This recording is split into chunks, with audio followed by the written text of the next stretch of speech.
Click করুন অ্যাপের bell আইকনে আর সাবস্ক্রাইব করুন এবিপি আনন্দ। সব সময় থাকুন খবরে। ক্যানিংয়ের জীবনতলায় গুলি চালনার ঘটনায় গুলিবিদ্ধ ৩ তৃণমূল কর্মী, এদের মধ্যে 2 জন আশঙ্কাজনক। গুলিবিদ্ধ 3 জনই ভর্তি এসএসকেএমে। ঘটনায় গ্রেফতার হুগলির কুখ্যাত দুষ্কৃতী সহ 3।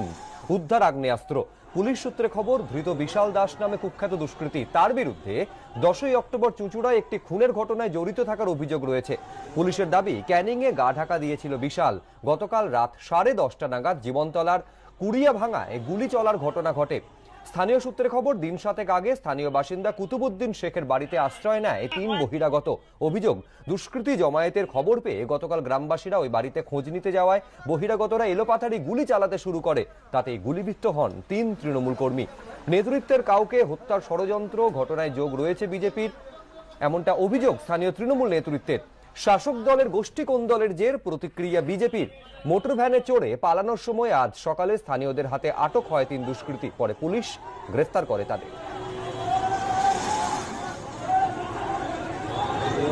প্রত্যক্ষদর্শী কি বলছেন একবার শুনবো। আমরা গোবিন্দনগর মোড়ে ছিলাম, আমাদের কাছে ফোন যায় যেরকম 3 জন লোক বন্দুক নিয়ে তারা মোটর ভ্যানে করে আসছে।